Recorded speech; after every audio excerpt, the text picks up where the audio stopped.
Hey everyone, welcome back to Seek on the Speed 252. I know I've been away for a while. I was a little sick. I'm not 100% back yet, but I do want to make a video.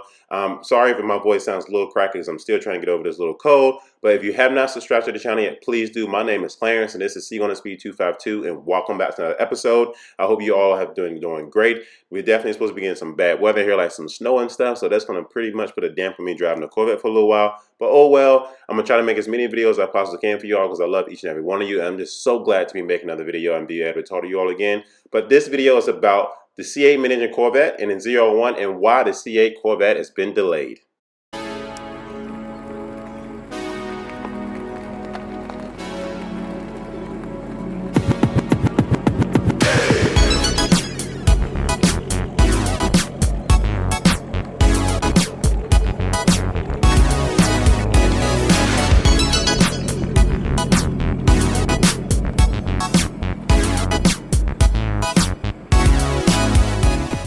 So as I've been away for a while, there has been lots of new information about the C8. There have been lots of information pretty much coming towards the ZR1. And there's a lot of things that I missed and a lot of things I've been trying to catch up on regarding, the couple of, engines that's coming with the C8, when it will be released, why it wasn't released at the Detroit Auto Show, what's going on with the mid-engine, if there is any issue with the car, and things like that. So I want to go ahead and get into some details and stuff that I found and that has been told to me recently about this. I'm going to be honest with you. There was a day where I was actually laying on my couch and completely sick, and I had 3 phone calls from 3 dealerships that was all just giving me information about the C8 mid-engine Corvette and the ZR1, and so I want to be able to share some of this with you here today. Now I'm going to say this now. I try to bring you the most accurate information I can find. If it doesn't make sense to me, I'm not going to tell you. If I feel like it's valuable information, I'm going to tell you. Because, I know some of y'all are waiting on the C8. I know some of y'all may be purchasing the ZR1. I know some of y'all are actually trying to wait on the C7. And so I'm going to bring as much information I can to you. With my channel, I try to bring you the most accurate information I can find. If I don't feel like it's legit, I'm not going to tell you. So in this video, we're going to talk about the ZR1. We're going to talk about the C8. We're going to talk about a few things we also found about the C8 regarding engine options and things like that, main array, things that have probably been previously talked about in other videos, but other things I also found, and the real reason why the C8 has been delayed. Now, I know some guys on the Corvette Forum wasn't happy about this, but the mid-engine Corvette is supposed to be in a bunch of competition with a bunch of other mid-engine cars. 2 of the cars that they're saying that this car is being in competition with is the Porsche Boxster on up to the 720S, which is great. If people are already comparing this car to the 720S, that tells us right now that this mid-engine car is going to be powerful, it's going to be great. But once again, we're unsure exactly how well this car will compete with the 720, because the 720 is a phenomenal car. And that's actually, in my opinion, one of the best mid-engine cars on the road right now. Here's some information that I found. It says the entry-level C8 is said to have an upgraded LT1 V8 making 520 horsepower and 485 foot-pounds of torque. It is proposed that this power will be sent to the rear wheel through a dual-clutch train action will develop the cost, reach, and combine some of an automatic and not a transmission. Properly, this transmission will be standard to all C8s and no manuals and no torque converter automatics. So here's my first question to y'all. How do y'all feel about the C8 mid-engine base model having 520 horsepower? Here's my second question. How do you feel about it having 485 foot-pounds of torque? So I said this before in previous videos that I kind of figured that Chevrolet would go with an LT1 instead of the 5.5 liter right away. And here's my opinion. Chevrolet likes to recycle parts. If you think about it, the LT1 came out in 2014 in the C7 Corvette. And that 2014 also had a 6-speed automatic transmission. If you think about it, that 6-speed automatic transmission came from the C6 Corvette. So now you're pretty much saying that Chevrolet is also still using a recycled part, which will be the LT1 inside of the mid-engine, but also giving it a new transmission, which is the dual clutch. So they always try to somehow recycle parts from one car to the next car, in my personal opinion, to save money. This makes sense because they're trying to recoup as much money as they possibly can back from the C8 mid-engine Corvette, which right now people don't know the price, but later in this video, I'm going to talk about why some people are saying this car will still cost 6 figures. If you have not subscribed to the channel yet, please do. This is one of the channels you can definitely get some true C8 information from. That can give you a lot of information about other great cars as well.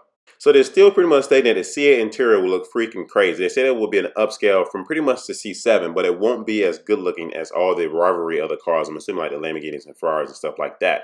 But I know a lot of people who I've talked to and sent me emails and stuff is hoping that the C8 mid-engine interior will look just as good as those other cars. So now how do you all feel about people saying that the interior may not look as good as the Lamborghinis and the Ferraris and the Porsches?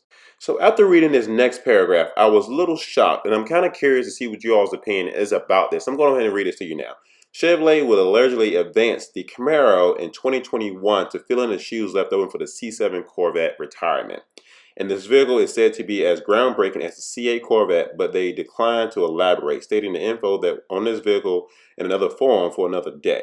So based off reading that paragraph, that one small paragraph, it's telling me a lot, and I want to think about a lot while I'm reading this. And I want to get your opinions. Give me your ideas. Leave your comments down below. I know I asked a lot of questions, but we all family here, and I would like to get your input on this.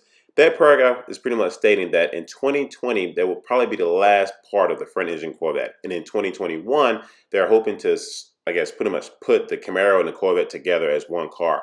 How do you all feel about it? Do you think that would be a great idea for Chevrolet to do that? Do you don't think it would be a great idea for them to do that? Do you think people will still consider buying that?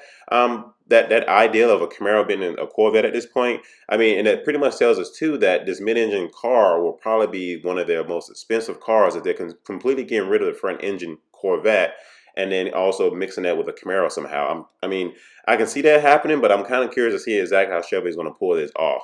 And the reason why I'm kind of curious how Chevy gonna pull this off for a couple of reasons. One, the pretty much the SS Camaro has 455 horsepower, and the Corvette Grand Sport and the Stingray has 455 or 460 horsepower. Those cars are neck and neck. What makes them different is the price point and one car being heavier than the other. But at the end of the day, those two cars are technically similar. Then you have the Camaro ZR1 and then the Corvette Z06 that both have 650 horsepower. And two things that make those cars completely different is the weight ratio and, once again, the price point. Here's another thing that's going to throw me for a loop. Now, with Chevrolet Camaros, they make twin turbo Camaros, they make V6 Camaros, they make V8 Camaros, and then they make the Camaro ZL1.